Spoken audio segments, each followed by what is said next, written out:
دیکھو عذابوں کی دو قسمیں ہیں، خوب سمجھ لیں، یہ ٹاپک چلی پڑا ہے تو میں جلدی سے کمپلیٹ کر لوں. ایک عذاب وہ ہوتا ہے جس کے عذاب ہونے میں دو رائے ہو نہیں سکتی ہیں، اس کو قدرتی آفت قرار دیا نہیں جا سکتا. وہ اللہ پراپر ارادہ کرتا ہے کہ میں اس قوم کو تباہ کرنا چاہتا ہوں اور اس کی کوئی سائنٹیفک لاجک نہ بھی ہو تو میں کیا کر دوں گا، اس کو تباہ کر دوں گا. جیسے قوم عاد پہ عذاب آیا، قوم لوط پہ عذاب آیا، قوم سمود پہ عذاب آیا. وہ جو عذاب آیا نا قوم لوط قوم سمود پر، پیغمبر بتاتے، نوح علیہ السلام کی قوم پہ عذاب آیا، اس وقت بارش کا ان کی محکمہ موسمیات والوں کے ہاں دور دور تک کوئی بھی انتظام، کوئی بھی امکان نہیں تھا. یہی وجہ ہے کہ قرآن کہتا ہے نوح علیہ السلام جب کشتی تیار کر رہے تھے تو قوم مذاق اڑاتی تھی کہ نہ کوئی قریب میں دریا ہے نہ سمندر ہے، اور اس موسم میں ویسے بھی بارش نہیں ہوتی، کبھی بھی بارش نہیں ہوئی ہے، دور دور تک بادل کا کوئی ٹکڑا نظر نہیں آ رہا، اور یہ ایسے ڈرے بیٹھے اتنی بڑی کشتی بنا رہے ہیں جیسے پتہ نہیں کیا ہونے والا ہے. تو نوح علیہ السلام نے کیا کہا، ان تسخروا منا فإنا نسخر منکم، تم مذاق اڑاؤ ان قریب ہم تمہارا مذاق اڑائیں گے. کیا نوح علیہ السلام کا سائنسدانوں سے رابطہ تھا، محکمہ موسمیات والوں سے؟ وحی کے ذریعے اللہ بتا رہا تھا کہ ان کی باتوں میں نہ آئے، میں اپنی قدرت سے بغیر کسی سبب کے ایسی بارش برساؤں گا کہ اس میں ہلاک کروں گا، اور صرف نافرمان ہلاک ہوں گے، ایک نافرمان بھی نہیں بچے گا، سارے نیک لوگوں کو بچا لوں گا میں. یہ ایسا عذاب ہے جس کی کوئی سائنٹیفک لاجک بولو نہیں ہے. یہ قرآن سے ثابت ہے کہ اس طرح بھی ہوتا ہے. قوم عاد پہ جو عذاب آیا، فلما رأوه عارضا مستقبلا فلما رأوه عارضا کیا ہے وہ آیت بھائی، فلما رأوه عارضا مستقبل اودیتهم قالوا هذا عارض ممطرنا. جب انہوں نے بادل کا ٹکڑا، وہ حضرت ہود علیہ السلام بار بار قوم سے کہہ رہے تھے کہ اب عذاب آ رہا ہے، اب میں جا رہا ہوں بستی چھوڑ کر، اب کیا آ رہا ہے، اللہ کا عذاب. تو یہ وحی کے ذریعے بتایا نا، محکمہ موسمیات والوں کے ذریعے نہیں بتایا. تو وہ قوم ہنسنے لگی، پھر دیکھا واقعی کالے بادل آ رہے ہیں، تو اس قوم نے کہا یہ تو بادل ہیں جو نارمل بادل ہوتے ہیں، پانی برسے گا، یہ عذاب کہاں ہے؟ انہوں نے کیا، بل ہوا کیا ہے، ھذا عارض قال بل ہوا مستعجلتم به ریح فیہا عذاب علیم. بارش نہیں ہے، یہ وہ عذاب ہے جس کی تم جلدی مچا رہے تھے، اور اس سے پانی کے بجائے پتھر برسیں گے آسمان سے. تو یہ وہ تھا کہ اس وقت جاپان کے سائنسدان بھی بیٹھے ہوئے ہوتے ہیں نا، محکمہ موسمیات والے، وہ بھی یہ کہتے ہیں یار اس کی کوئی سائنٹیفک لاجک نہیں ہے. بالکل ایسا ہی ہے جیسے عیسیٰ علیہ السلام بغیر باپ کے پیدا ہو گئے، کوئی لاجک ہے اس کی سائنٹیفک؟ یہ اللہ اپنی قدرت دکھاتا ہے، کوئی سبب موجود نہیں ہے مگر اس نے حضرت عیسیٰ کو بغیر باپ کے حضرت مریم کے بطن سے پیدا کیا. پھر ان کی پاک دامنی کا اعلان بھی کروا دیا، لوگ نے انگلیاں اٹھانا شروع کر دی. بچہ ماں کی گود میں کبھی بھی نہیں بول سکتا، لیکن عیسیٰ ابن مریم ماں کی گود میں بولنے لگے، انی عبد اللہ، میں ولد الزنا نہیں ہوں، اللہ کا بندہ ہوں، اور عام انسان بھی نہیں، اللہ کا پیغمبر ہوں. آتانی الکتاب، اور عام پیغمبر بھی نہیں، مجھے انجیل ملے گی، باقاعدہ پیغمبر یعنی صاحب کتاب پیغمبر ہوں، اور مجھے توحید کا حکم دیا گیا. تبھی بہت سارے جو اس وقت یہودی تھے وہ آپ پر ایمان لے آئے، اور پھر وہ جانتے تھے کہ مریم پاک دامن، یہ خاندان کتنا پاک دامن. تو اللہ پھر نا وہ ساری باتیں illogical ہو رہی ہوتی ہیں، وہ ساری باتیں. تو قوم سمود پہ جو عذاب آیا، قوم عاد پہ جو عذاب آیا، لوط علیہ السلام کی قوم پہ عذاب آیا کہ تھوڑے سے لوگوں کو اللہ نے نکالا اور پوری قوم کو الٹا کر کے تباہ کر دی، اور پتھروں کی بارش بھی برسائی آسمان سے. تو اس طرح کے عذاب اب بھی آ سکتے ہیں، لیکن جب اس طرح کے عذاب آتے ہیں تو اس میں میجورٹی نافرمانوں کی ہلاک ہوتی ہے. جیسے یہاں جو ہلاک ہوئی نا، سارے نافرمان ہلاک ہوئے اور سارے نیک لوگوں کو اللہ نے بچا لیا. کچھ عذاب ایسے ہوتے ہیں جن کے بارے میں ہمارے لیے یہ دعویٰ کرنا کہ یہ واقعی عذاب ہے یا آزمائش ہے، یہ ہمارے لیے ممکن نہیں ہے. سمجھ میں آ رہی ہے بات؟ یہ وہ عذاب ہیں جن کی کوئی نہ کوئی لاجک ہوتی ہے، جو دنیا میں ہمیشہ سے آ رہے ہیں. حضرت عمر رضی اللہ تعالیٰ عنہ کے دور میں قحط پڑا ہے، شدید ترین قحط پڑ گیا، اتنا زبردست قحط پڑا کہ حضرت عمر نے چور کی سزا ہی ختم کر دی. سمجھ میں آ رہی ہے بات؟ بھئی اگر ہم چور کا ہاتھ کاٹیں تو بھوک سے لوگ مر رہے ہیں، چوری نہیں کریں گے تو کیا کریں گے وہ؟ حالانکہ ہاتھ کاٹنے کا حکم کس نے دیا ہے؟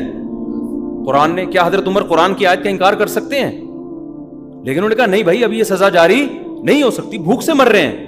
اس دور میں اگر کوئی یہ کہے کہ یار یہ جو قحط پڑا یہ لوگوں کے گناہوں کا عذاب ہو, بھائی تاریخ میں اس جیسی عادلانہ حکومت اور اس جیسے پرہیزگار لوگ دنیا میں وجود میں اب تک نہ اس سے پہلے نہ اس کے بعد کبھی وجود میں آئے ہیں. لیکن پھر بھی قحط پڑا ہے کہ نہیں پڑا؟ اس دور میں کوئی کہہ دیتا یہ خدا کا عذاب ہے نافرمانی پر, تو یہ عذاب نہیں ہے, یہ کیا ہے؟ یہ آزمائش ہے. اب سوال پیدا ہو تو اللہ کو کیا ضرورت تھی لوگوں کو آزمائش میں ڈالنے کی؟ تو بھائی اللہ کی باتیں کس سے پوچھی جائیں گی؟ اللہ سے پوچھی جائیں گی نا. اللہ جو کام کرتا ہے لا یسأل عما یفعل, قرآن میں اللہ نے بتا دیا میں جو کروں گا مجھ سے نہیں پوچھا جائے گا میں کیوں کر رہا ہوں, تم جو بھی کرو گے تم سے پوچھا جائے گا. اب اللہ نے سیلاب بھیج دیا نا, یہ اللہ نے بھیجا ہے, اللہ سے نہیں پوچھا جائے گا اللہ کیوں بھیجا. ہم سے پوچھا جائے گا جب آ گیا اتنے لوگ مر گئے تم نے مدد کیوں نہیں کی ان کی, یہ ہم سے پوچھا جائے گا کہ تم نے اپنی. اگر کوئی کہے کہ اللہ نے کوئی سندھ کی عوام پہ اتنا ترس آ رہا تھا تو اتنا بڑا عذاب بھیجا کیوں اللہ نے, اس کا مطلب آپ سوال کس سے کر رہے ہو؟ اللہ سے کر رہے ہو. تو اللہ سے نہیں پوچھا جائے گا, پوچھا ہم سے جائے گا. تو اللہ نے تو جو کرنا ہے وہ کرے گا, پوچھا ہم سے جائے گا کہ تمہاری جو اس موقع پہ ذمہ داری تھی وہ تم نے پوری کی ہے یا نہیں کی. تو میں دوسری قسم جلدی اس کو ڈیفائن کر دوں تو یہ قسم وہ ہوتی ہے جو نیچرل ہے, جو دنیا میں ہمیشہ سے ہو رہی ہے, چاہے عادلانہ حکومت ہو یا ظالمانہ حکومت ہو. قحط بھی دنیا میں آتے ہیں, نارمل ہے, بارشیں بھی رک جاتی ہیں, زلزلے بھی آتے ہیں. اب جاپان میں جو صبح و شام زلزلے آ رہے ہیں اس کا یہ مطلب نہیں ہے کہ جاپانیوں نے کوئی الگ سے ظلم دنیا میں کیا ہوا ہے, وہ تو پٹے ہیں بیچارے اس سے. ہیروشیما اور ناگاساکی کے بم کے مارے ہوئے لوگ ہیں, تو آنا تو ان پہ چاہیے تھا زلزلے, جو امریکہ پہ آنا چاہیے تھا نا, جنہوں نے ہیروشیما کو اور ناگاساکی کو تباہ کیا. آ کس پہ رہے؟ اب وہ قیامت کے دن اللہ سے کہیں اللہ ٹھیک ہے ہم کافر تھے, ہم چنگ پونگ کرتے تھے, لیکن ہم تو آدھی سزا تو ہمیں دنیا میں ہی مل گئی تھی ہیروشیما اور ناگاساکی پہ, پھر بھی عذاب آ رہے ہیں. تو ہم کیا کہیں گے بھائی جو پہاڑی علاقہ ہے اس میں زلزلے زیادہ آتے ہیں, سوات مردان میں زلزلے زیادہ آتے ہیں, کراچی میں کم آتے ہیں. بدماشیاں کراچی میں زیادہ ہیں, سوات مردان میں کیا ہیں کم ہے. لاہور میں تو ماشاءاللہ کوئی لاہوری بیٹھے ہو تو پیشگی معذرت, سب سے کم زلزلے کہاں آتے ہیں؟ میرے خیال ہے لاہور میں آتے ہیں. تو یہ نیچرل ہے. اب دیندار آدمی کیا کرتا ہے, وہ کیا کرتا ہے کہ بجائے اس کے کہ تو نے نیچے اپنا گھر بنایا ہوا ہے اوپر چلا جا, وہ اوپر جانے کے بجائے نیچے تہجد زیادہ اخلاص سے شروع کر دیتا ہے. سمجھ میں آ رہی ہے بات؟ وہ نیچے کھارا در میں ہے نا, پانی آیا, اکثر کھارا در ڈوب جاتا ہے پانی میں, تو وہ کیا کرتا ہے کہ یار ہمارے گناہوں کی سزا میں پانی آ گیا, ہم ڈوب گئے, اب ہم کیا کریں گے, اب گٹکے سے بھی میں توبہ کر رہا ہوں آئندہ کے لیے, اب میں چلے کی جماعت میں نکل رہا ہوں تاکہ عذاب نہ آئے. نکلنا تو چاہیے بھائی, گٹکا بھی چھوڑنا چاہیے, لیکن اللہ تعالیٰ نے دنیا کو دارالاسباب بنایا ہے. سب سے پہلے آپ کی ذمہ داری کیا ہے کہ آپ اس ریزن پہ غور کریں, یہ سزا ہمیں ملی کیوں ہے. آپ کراچی میں نشیبی جگہ پہ کیوں رہتے ہو بھائی, اوپر کیوں نہیں چلے جاتے آپ؟ اس پہ بھی لوگ, اور یہ بھی جرم ہے گناہوں, اگر یہ گناہ کی وجہ سے عذاب آیا ہے نا تو نیچے رہنا بھی ایک گناہ ہے. کہ جب آپ کو پتا ہے کہ ملک میں ڈیم ہے نہیں, جن کے پاس وسائل ہیں, جن کے پاس وسائل نہیں ہیں وہ تو بیچارے مجبور ہیں نا, جن کے پاس وسائل ہیں میں ان کی بات کر رہا ہوں. جب آپ کو پتا ہے کہ نیچے ہمارے ملک میں ڈیم نہیں ہے اور تباہی آتی ہے تو آپ کو خود بھی تو خیال کرنا چاہیے نا. اب آپ جاپان میں جا کے مضبوط عمارت بناؤ اور زلزلہ پروف نہ ہو, تو آپ وہاں روزانہ سہ روزے کا اجتماع رکھو گے, فضائل اعمال کی تعلیم ہوگی نا. جو کافر شراب پی رہے ہیں نا نائٹ کلب میں, وہ بچ جائے گا زلزلے میں, آپ کیا ہو جاؤ گے, انا للہ ہو جائے گا آپ. تو اس میں اللہ کا قصور نہیں ہے, اس میں قصور کس کا ہوگا, آپ کا, کہ جب آپ کو پتا ہے کہ اس جگہ زلزلے زیادہ آتے ہیں آپ نے زلزلوں سے بچنے کی کوشش کیوں نہیں کی. تو عذاب بعض دفعہ خالصتاً عذاب ہوتا ہے, اور بعض دفعہ جو ہوتا ہے اس میں ہم 100% یہ نہیں کہہ سکتے کہ عذاب ہے, وہ قدرتی حادثہ بھی ہوتا ہے, لیکن حدیث میں اس کو بھی عذاب کہا گیا ہے. کس معنی میں کہا گیا وہ میں بھی بتاتا ہوں. جیسے حدیث میں آتا ہے کہ حضرت عائشہ رضی اللہ تعالی عنہا نے نبی سے عرض کیا, یا رسول اللہ یہ طاعون کیا چیز ہے, جو وبا پھیلتی ہے نا طاعون, آپ نے فرمایا عذاب یبعثہم اللہ علی من یشاء من عبادہ, اللہ کی طرف سے ایک عذاب ہے جس پہ چاہے اللہ مسلط کر دیتا ہے. لیکن آگے آپ نے فرمایا کہ اہل ایمان کے لیے اس کو رحمت بنا دیتا ہے. تو اس سے پتہ چلا کہ اس کا عذاب ہونا یقینی ہر ایک کے لیے نہیں ہے، یہ قدرتی حادثے ہیں. تو جتنے بھی قدرتی حادثے دنیا میں ہوتے ہیں، ایک تو وہ دو حادثوں کی قسمیں سمجھ میں آ گئی نا. ایک تو وہ جو قوم لوط قوم نوح پر، اس کی کوئی سائنٹیفک لاجک نہیں تھی. اللہ نے اپنے ارادے سے جیسے حضرت ابراہیم کو آگ میں بچا لیا اور بغیر باپ کے حضرت عیسیٰ کو پیدا کر دیا، بغیر کسی لاجک کے اللہ نے آسمان سے پتھر برسا کے قوم کو ہلاک کر دیا. لیکن کچھ ہوتے ہیں جن کی سائنٹیفک لاجک ہوتی ہے. دنیا میں جب گیس اتنی نکل رہی ہے نا تو زلزلے خود بخود آئیں گے. کتنی گیس کتنا پیٹرول تو ہم نکال رہے ہیں نا، تو نیچے سے زمین خالی ہو رہی ہے کہ نہیں ہو رہی؟ تو جب زمین ذرا سرکتی ہے کہ تھوڑا سا یہاں سے خالی ہو گئی ہوں، تھوڑا سا اپنا ادھر کروٹ لوں میں، تو زمین کی کروٹ چھوٹی کروٹ بولو وہ بڑے بڑے پہاڑوں کو ہلا دیتی ہے. وہ تھوڑی سی یوں ہی لاکھوں لوگ یوں ایسے یوں ہوئے کہ اب دوبارہ پرانی پوزیشن میں آ ہی نہیں رہے. تو یہ جو اس قسم کے حادثات ہوتے ہیں، ان کے بارے میں نبی صلی اللہ علیہ وسلم نے دو ٹوک بتا دیا کہ یہ نافرمان کے حق میں عذاب ہیں، فرما بردار کے حق میں کیا ہیں؟ رحمت. تو سندھ کی عوام یا بلوچستان یا کے پی کے میں جو مصیبتیں آئی ہیں، تو نیک لوگوں کے لیے کیا ہے؟ یہ رحمت ہے. برے لوگوں کے لیے کیا ہے؟ یہ عذاب ہے. تو ہر قدرتی حادثہ وہ برے کے لیے عذاب ہوتا ہے، نیک کے لیے کیا ہوتا ہے؟ رحمت. اس سے پتہ چلا کہ وہ نیک پر بھی آ سکتا ہے. اس سے کیا پتہ چلتا ہے؟ وہ نیک پر بھی آ سکتا ہے. اب اسی میں آپ دیکھ لیں جو دینداروں کی حماقتیں. جب یہ کورونا پھیلا ہے نا تو اس میں لوگوں نے کیا باتیں کرنا شروع کر دی تھی. میں بہت عرصے بعد کورونا پہ آیا ہوں، لیکن اب یہ ٹاپک کو سمجھانے کے لیے کہ جی مسجدوں میں نہیں آئے گا یہ کورونا. مسجدوں میں کیا ہوگا؟ ہم تو وہاں اللہ اللہ کرنے جاتے ہیں، وہاں وبا کیسے آئے گی؟ تو یہ تو حدیث سے یہ بات ثابت ہے کہ جتنی بھی قدرتی حادثات ہیں متاثر اس سے سب ہوتے ہیں. تبھی تو نبی نے فرمایا مومن کے لیے وہ رحمت بن جائے گی اور کافر کے لیے وہ عذاب بن جائے گی، نافرمان کے لیے عذاب بن جائے گی. تو نبی نے یہ تو نہیں کہا حضرت عائشہ سے کہ یہ طاعون اللہ کا عذاب ہے جس سے صرف کافر متاثر ہوگا، مومن کو یہ کچھ بھی نہیں کہے گی. یہ کہا نبی نے؟ کب کہے گی اس کو بھی لیکن اس کے جب وہ تکلیف میں آئے گا تو گناہ معاف ہوں گے، مرے گا تو شہادت کا درجہ ملے گا. کیا خیال ہے؟ تو اس سے پتہ چلتا ہے بھائی وہ سینما گھر میں بھی جائے گی وبا، چاہے وہ کورونا ہو یا طاعون ہو، وہ مسجد میں بھی اسی اسپیڈ سے آئے گی جس اسپیڈ سے سینما گھر میں جا رہی ہے. تو لہذا اگر سینما گھر میں احتیاط کرنی ہے تو کہاں ہے؟ مسجد میں بھی اسی طرح احتیاط کرنی ہے. اب آپ یہ کہہ سکتے ہیں کہ جب نبی نے کہہ دیا کہ یہ وبا عذاب یہ رحمت ہے مسلمانوں کے لیے، تو رحمت تو لینی چاہیے نا، تو اس سے بچنا تو نہیں چاہیے. لہذا جب یہ رحمت ہے تو پھر تو طاعون کو گلے لگانا چاہیے. کوئی کووڈ کا مریض ہے، وہ ایک بندہ تھا نا کورونا کے دنوں میں سگریٹ پی رہا تھا نا، کش لے رہا ہے، دھوئیں نکال رہا ہے بڑے بڑے سانس بھر کے. تو ایک بندہ اس کے پاس گیا، لڑکوں کی عادت ہوتی ہے نا جاتے ہی اس کے ساتھ کھانے میں شریک ہو جاتے ہیں، تو یہ گیا جاتے ہی سگریٹ لے کے کش لگایا اور کہا مجھے لگ رہا ہے تو بڑی ٹینشن میں ہے، میں چاہ رہا ہوں تیری ٹینشن میں تیرے ساتھ شریک ہو جاؤں. سٹا لگا کے بول رہا کیا ہوا؟ تو ٹینشن کیا ہے؟ کہہ رہا ٹینشن یہ ہے کہ مجھے کورونا ہوا ہے. یہ اسی کی سگریٹ کے کیا کر رہا ہے؟ ٹھٹے لگانا شروع کر دیا اس میں. تو آپ یہ کہہ سکتے ہیں کہ جب یہ رحمت ہے تو پھر احتیاط کیوں کریں ہم؟ تو یاد رکھو یہ ایک اور شریعت کا اصول ہے کہ جتنی بھی آزمائشیں ہیں وہ اللہ کی رحمت اس وقت بنتی ہیں جب ان آزمائشوں سے ہم بچنے کی پوری کوشش کر لیں، پھر بھی اللہ مبتلا کر دے. اگر آپ ہی بچنے کی کوشش نہیں کر رہے تو پھر وہ حماقت ہے، پھر اس کو آپ رحمت نہ سمجھو. ارے ہر بیماری اللہ کی رحمت ہے یا نہیں ہے؟ حدیث میں آتا ہے بخار میں گناہ معاف ہوتے ہیں. حدیث میں آتا ہے بخار کی جو گرمی ہے نا، یہ جہنم میں جو مسلم کو عذاب ہونا تھا وہ گرمی کی شکل میں اللہ دنیا میں دے دیتے ہیں مسلمان کو. بخار بڑی حدیث میں بڑی فضیلت ہے کہ بخار کی وجہ سے جہنم کی آگ کیا ہوتی ہے؟ ٹھنڈی، گناہ معاف ہوتے ہیں. آپ نے کہا یار اتنی بڑی رحمت، آپ کیا کیا کہ جی مری میں برف میں جا کے سو گئے آپ. یار میں چاہتا ہوں مجھے صبح کیا ہو جائے؟ تیز بخار ہو جائے. پھر جب 103 ہوں آپ نے کہا تھوڑی رحمت کا تقاضا اور چاہیے مجھے. سمجھ میں آ رہی ہے بات؟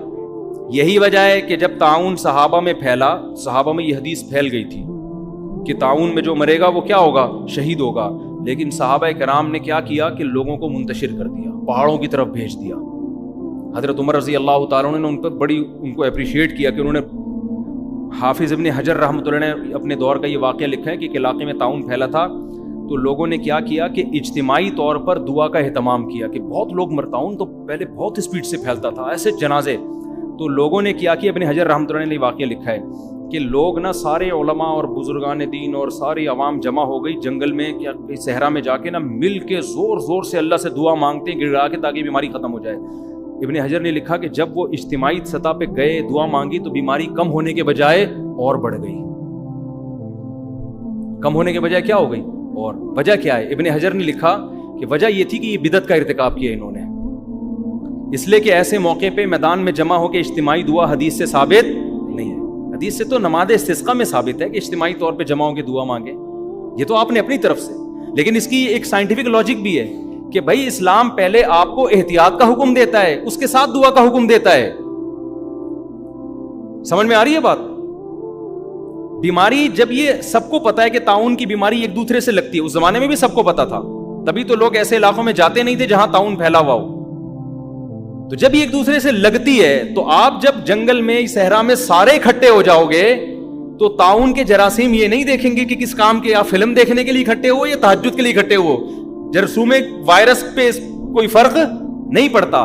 تو آپ اسباب اختیار نہیں کر رہے، جبکہ شریعت ہمیں کسی بھی کام میں کامیابی کے لیے سب سے پہلے اسباب اور پھر اللہ سے دعا. جو بعض لوگ کہتے ہیں نا سب سے پہلے دعا پھر اسباب، ان کا بھی ایک صحیح مطلب ہے. ان کا مطلب ہے کہ اسباب سے بچنے کا اہتمام تو کرنا ہے، فوراً دعا بھی شروع کر دینی ہے، لیکن اسباب کو بھی بھرپور طریقے سے اختیار کرنا ہے.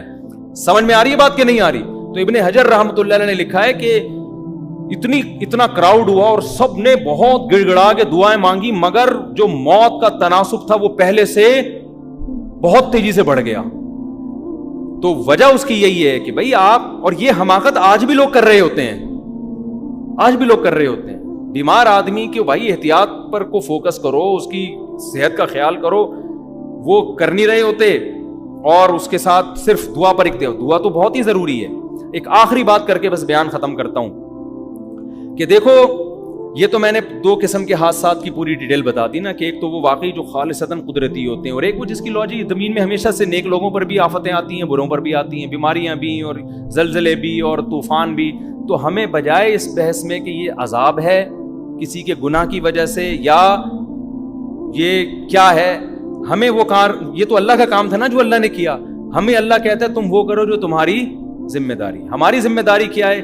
ایسے موقع پہ وہ کرنا ہے جو صحابہ کیا کرتے تھے، غریب کے ساتھ تعاون. اور مشرک کیا کرتے تھے کہ جب اللہ کو اس پہ اتنا ترس آ رہا ہے تو اللہ نے اس کو غریب بنایا کیوں؟ تو وہ آج بھی کہہ سکتا ہے مشرک کہ اگر اللہ ہم سے کہہ رہا ہے کہ سیلاب زدگان کی مدد کرو تو اللہ کو اتنا ان پہ ترس آ رہا ہے تو سیلاب بھیجا کیوں؟ ٹھیک ہے نا، اللہ نے زلزلہ ڈالا کیوں؟ تو اللہ کہے گا جو میرا کام ہے بھائی وہ میں کروں گا، جو تمہارا کام ہے کس نے کرنا ہے؟ تم نے. اور یہ بھی ذہن میں رکھو کہ عذاب یہ جو قدرتی آتے ہیں نا، یہ بھی بعض دفعہ خالصتاً عذاب بھی ہوتے ہیں. اس کی وجہ یہ ہوتی ہے کہ آپ نے اس سے بچنے کا اہتمام نہیں کیا ہوتا. ہمارے ملک میں ہمارے حکمرانوں نے ڈیم بنانے کا اہتمام نہیں کیا. جب بھی ڈیم بنانے کی کوشش کی گئی ہے عوام نے رکاوٹ ڈالی ہے، بیوقوف عوام نے، جو آپ کے علاوہ کی بات کر رہا ہوں میں. نوشہرہ کے بارے میں بات کی گئی تھی، جی کالا باغ ڈیم بن گیا تو نوشہرہ ہلاک ہو جائے گا، ڈوب جائے گا. حالانکہ وہ ڈیم نہیں بنا تو نوشہرہ کیا ہو گیا ہے؟ ڈوب گیا ہے. لیکن ہمارے پبلک میں سینس بولو نہیں. تو یہ اب یہ اللہ کا، یہ تو قدرتی آفت بھی نہیں ہوئی نا، یہ تو ہماری اپنی یہ تو ایسے جیسے مری کے برف خانے میں جا کے لیٹ گیا، ٹھیک ہے نا، اور کہ نیچرل ہے بیمار ہونا، بخار ہونا. بھائی نیچرل جب ہوتا ہے جب آپ کے گھر میں وائرس داخل ہوتا، آپ تو خود برف میں نہا رہے ہو اور ٹھنڈے پانی سے نہا رہے ہو برف میں جا کے آپ. تو یہ تو حماقت ہے. تو دنیا میں ہر جگہ، امریکہ میں اس سے زیادہ بارشیں ہوتی ہیں، وہاں کیوں نہیں ہوتا؟ تو ہم نے تو کوئی انتظام. اور ایک فلسفی کا بیان آیا تھا کچھ دن پہلے کہ ہمارے ملک میں ڈیم ہے نہیں اور یہ مولوی لوگ بچے پیدا کرنے کی ترغیبیں دے رہے ہیں. کچھ دن پہلے ان کا بیان آیا، ڈیم ہے نہیں، پانی ہے نہیں اور بچے پیدا کرنے کی. میں نے کہا اس پاگل کو دیکھو، ابھی بھی کہہ رہے ہیں ہمارے ملک میں پانی نہیں ہے. کوئی ایک بچہ بتاؤ جو پانی کی کمی سے ہلاک ہوا ہو. فضول قسم کے، پاگل قسم کے لوگ اللہ نے ہم پہ مسلط. یہ ہمارے وہ ہیں جو بڑے بڑے اسکالرز ہیں، فلسفی ہیں. وہ خدا کے بندے، تو اس ایک ہی تو نعمت ملی ہوئی ہے، نسل بھی روک دیں گے تو بچے گا کیا ہمارے پاس؟ اتنا پانی زمین کی رگوں میں سیلاب میں داخل ہوا ہے نا کہ نکالتے نکالتے تھک جاؤ, یہ ختم ہونے والا نہیں ہے. وہ جو چیف جسٹس کا بیان آیا تھا نا پرانا کہ اتنے لیٹر پانی روزانہ ہم زمین سے نکال رہے ہیں اور بچوں کی اسپیڈ بہت تیزی سے ہے اور اتنا پانی ختم ہو رہا ہے, میں نے اس پر بیان دیا تھا یہ پانی نکلنے کی اسپیڈ تو بتا رہے ہیں, زمین میں پانی جا کتنا رہا ہے اس پہ انہوں نے کوئی رپورٹ پیش کی نہیں ہے. بے وقوفوں والے کام کر رہے ہو یار تم. ہمارے حکمرانوں کی اللہ معاف فرمائے ابھی حالت پتہ ہے کیا ہے کہ یورپ اور امریکہ کی وفاداری میں ان سے بھی 2 ہاتھ آگے نکل گئے. وہ بھی کہہ رہے ہیں یار اتنے ماڈرن تو ہم نہیں ہوئے جتنے تم ہو گئے ہو, ایسی باتیں تو ہم نہیں کرتے جیسی تم کر رہے ہو, یہ دلائل تو ہم نہیں دیتے جو دلائل تم دے رہے ہو. میرے بیان پہ کسی نے کمنٹس کیے ہوئے تھے کہ مولوی بچے پیدا کرنے کی ترغیب دے رہا ہے اور اس وقت دنیا میں سب سے بڑا مسئلہ ہی آبادی کا بڑھنا ہے. بھائی یہ باتیں انگریز نہیں کر رہا, انگریز سے پوچھو گے, وہ یونائٹڈ نیشن کی رپورٹ ہے کہ اس وقت دنیا میں آبادی کا ریشو خطرناک حد تک گر گیا ہے. سالوں کے پاس نہ کمبختوں کے پاس کوئی رپورٹ ہے نہ گورے کا پتہ کہ وہ کہہ کیا رہا ہے, اور بیٹھ کے پھر بس مولوی کا بیان آ گیا نا تو سمجھتے ہیں دقیانوسی پر مبنی ہوگا. یونائٹڈ نیشن کی رپورٹ ہے یہ بی بی سی میں شائع میں نے خود پڑھی ہے کہ بچوں کی جو گروتھ ریشو ہے نا وہ خطرناک حد تک گر گیا ہے. دیکھو آپ یہ نہیں دیکھا جاتا دنیا میں آبادی کتنی ہے, یہ دیکھا جاتا ہے گروتھ ریشو کتنا ہے. وجہ اس کی یہ کہ دنیا میں ایک اسٹیبل لائف کے لیے بوڑھوں کا اتنا ریشو, اس کے مقابلے میں جوانوں کا اس سے ڈبل کم از کم ریشو ہونا چاہیے کم سے کم, تاکہ وہ بوڑھے قوم پہ بوجھ نہ بنے. اب ریشو جو دنیا جس طرف جا رہی ہے نا, بوڑھوں کا بڑھتا جا رہا ہے, جوانوں کا یا تو کم ہو رہا ہے یا اتنا ہی ہے. اوور آل دنیا کو دیکھا جائے تو یہ تباہی کی طرف جا رہی ہے. تبھی تو امریکہ, کینیڈا اور اتنے بڑے بڑے ملکوں میں بچوں کی پیدا کرنے پر کوئی پابندی نہیں ہے, وہ تو پیسے دے رہے ہیں یار. آسٹریلیا میں بچہ پیدا کرنے پر پیسے ملتے تھے تو پاکستانیوں نے اس کے علاوہ سارے کام چھوڑ دیے وہاں جا کے. تو آسٹریلیا نے لا چینج کر لیا کہ یار یہ کمبخت تو آگے کچھ کر ہی نہیں رہے سوائے بچے پیدا کرنے کے. تو میں جب آسٹریلیا گیا میں نے ان کو کہا کہ بھائی آپ نے گورنمنٹ نے الاؤنس دینا بند کر دیے تو اس سے آپ کی اسپیڈ پہ فرق نہیں آنا چاہیے. آپ دوسرا کام بھی کریں لیکن اسپیڈ آپ وہی رکھیں جو آپ کی ماضی میں تھی. اسپیڈ کیوں, اتنا بڑا کنٹری ہے آسٹریلیا, برساتی مینڈکوں کی طرح بھی بچے پیدا ہوں بھرنے والا نہیں ہے. 5 گھنٹے تو ایک شہر سے دوسرے شہر جانے میں لگتے ہیں. بلوچستان جا کے دیکھ لو یار, اسپیس ہی اسپیس ہے. اور یہ کہہ رہے ہیں ملک میں جنگل وہ جگہ نہیں ہے, اسپیس کم ہے. گراؤنڈ کراچی سے حیدرآباد چلے جاؤ نا, اتنی اسپیس ہے. آدمی کہتا ہے کتنی بھی اسپیڈ سے, اور پوری دنیا کو دیکھو تو کیا ہوگا حال. بالکل ان کو صرف مولویوں سے نفرت ہے, یہ سمجھتے ہیں مولوی پڑھے لکھے نہیں ہیں, ان کو معلومات نہیں ہے. بھائی جو چیز مشاہدے سے نظر آ رہی ہے اس میں کیا آپ کو کیلکولیشن کرنے کی ضرورت ہے. تو فضول قسم کی باتیں. تو وہ ایک نے پھینک دی تھی ہمارے چیف جسٹس صاحب نے کہ زمین سے اتنا پانی, اتنے وہ کیلکولیشن بتاتا ہوں, اتنے کروڑ گیلن نکل رہا ہے بیٹا, اب تو مر گئے اگلے سال. کمبختو جا کتنے کروڑ گیلن رہا ہے. ابھی جو زمین کی رگوں میں اس بارشوں میں پانی گیا ہے نا, نسلیں پی سکتی ہیں یہ پانی. اور اگر ڈیم بنے ہوئے ہوتے کتنی بجلی پیدا ہوتی اس میں. جو ہے نا آپ جو مچھلیوں کی جو بریڈ کتنی کر سکتے تھے, اس میں 20 یوں کام ہو سکتے ہیں. سارا زور کروڑوں روپے کا سرمایہ بچوں کی سپیڈ روکنے پر لگایا ہوا ہے, جو پیسہ آپ کا وہاں خرچ ہونا چاہیے. حتیٰ کہ روکا جا رہا ہے نسل کو کہ بچے تعلیم یافتہ نہیں ہوں گے لہذا 2 ہی اچھے. اور آپ کو پتا ہے ایجوکیشن پہ اتنا خرچ نہیں ہو رہا جتنا فیملی پلاننگ پہ خرچ ہو رہا ہے. یہ بھی آپ کو ہم لطیفے سنا رہا ہوں میں بیٹھ کے, یعنی لطیفے سے مراد خبریں سچی ہیں لیکن یہ ہماری گورنمنٹ کے لطیفے ہیں. یعنی تعلیم کے نام پہ نا کہ بچے کم ہوں گے تو ایجوکیٹڈ ہوں گے, تو اس میں فیملی پلاننگ کے لیے جو بجٹ رکھا ہے نا تاکہ بچے ایجوکیٹڈ ہوں, ایجوکیشن کے لیے اتنا بجٹ نہیں ہے. سمجھ رہے ہو, تعلیم کو فروغ دینے پر اتنا پیسہ خرچ نہیں ہو رہا جتنا مانع حمل تدبیریں کے لیے اور جو اس کے لیے جو لیکچرز ہو رہے ہیں اور اس کے لیے جو موٹیویٹ کیا جا رہا ہے عورتوں کو گاؤں گاؤں جا کے, اس پہ زیادہ پیسہ خرچ ہو رہا ہے. تو سارے فضول قسم کی. اللہ کا شکر ہے اللہ نے ہمیں مدرسے میں پڑھا لیا, میں تو اللہ کا بڑا شکر ادا کرتا ہوں, تاکہ ہمارا گھر بھی الحمدللہ اس بہانے آباد ہو گیا. ورنہ ہم بھی پڑھے ہوئے ہوتے تو آج ہماری ایک بیوی ہوتی, ایک آدھ بچہ ہوتا, میری زندگی کا سارا مزہ ہی خراب ہو گیا تھا یار. ابھی تو ہم کسی ملک سے جاتے ہیں ایسے بچے انتظار کر رہے ہوتے ہیں, ابا آ رہے ہیں, ہر سائز کا بچہ ہے ماشاءاللہ, بیٹے بھی اللہ نظر بس سے بچائے, میں تو کہتا ہوں یار اسلام کا یہی ایک احسان ہمارے اوپر اتنا بڑا ہے کہ اسلام نے ہمارے گھر کو آباد کر دیا, اور بڑھاپے میں یہ سارے جوان ہو چکے ہوں گے انشاءاللہ, یہ سارے جوان ہو چکے ہیں بڑھاپے میں, وہ اس کے اپنے مزے ہیں. تو پتہ نہیں دو بچے لے کے کیا کر رہے ہیں یار لوگ. تم ٹھیک ہے, یہ بھی ان کو بھی پھینکنا نہ کہیں, یہ بھی اچھے ہیں, گھر بھرا ہوا ہو, ہزار گز کے بنگلے, دیواریں کھا رہی ہیں یار, آبادی نہیں ہے گھروں کے اندر. بڑھاپے میں اپنے مزے, داماد ہوں گے ہول سیل کے حساب سے, بہویں ہوں گی, ان کے بچے ہوں گے, دادا پٹھانوں میں جا کے پشاور میں دیکھو دادا کے مزے ایسے ہیں آپ مائیکل جیکسن کے مزے بھول جاؤ گے. میں تو دیکھتا ہوں نا جا کے پٹھانوں میں, پشاور مردان, وہ ایک دادا بیٹھا ہوگا, وہ میرا پوتا ہے, وہ نواسا ہے, یہ 8 چاچے ہیں, یہ پتہ نہیں اتنی بڑی فیملی ہوتی ہے, دادا بیٹھ کے کھا رہا ہوتا ہے اکیلا, اور عزت بھی مل رہی ہوتی ہے اس کو. تو خیر اب یہ تو ٹاپک میں کئی بار چھیڑ چکا ہوں, کہاں سے کہاں چلے ہم. تو اصل بات کہہ رہے تھے غریبوں کو کھانا کھلا دیا. ہاں آخری بات جو ہے نا وہ یہ رہ گئی تھی کہ ہمارے یعنی سبق کے لیے ہمیں ہر مصیبت کو اپنے لیے عذاب ہی سمجھنا چاہیے. یہ شریعت کی تعلیم ہے, چاہے حقیقت میں وہ عذاب ہو یا نہ ہو, ہمیں یہ سمجھنا چاہیے. میں اسی مثال سے سمجھاتا ہوں. جب کراچی کے حالات خراب ہوئے تھے نا, تو علماء بہت کہہ رہے تھے یہ بدعمالیاں جن کی سزا مل رہی ہیں بالکل ٹھیک بات تھی, یہ بدعمالیوں کی سزا. اور یہ جو سیلاب آیا ہے اس میں جو میں کہہ رہا ہوں نا کہ یہ ضروری نہیں کہ عذاب ہو, تو یہ بھی ضروری نہیں کہ عذاب نہ ہو, عین ممکن ہے کہ یہ کیا ہو, عذاب بھی ہو. ہمیں کیا کرنا ہے؟ تو ہمارے حضرت فرمایا کرتے تھے کہ ہم میں سے ہر آدمی کو سوچنا چاہیے دنیا میں کہیں بھی آفت آئے تو ہمیں یہی سوچنا چاہیے یہ عذاب ہی ہے, اور کسی اور کے گناہوں کی سزا نہیں بلکہ میرے گناہوں کی سزا ہے.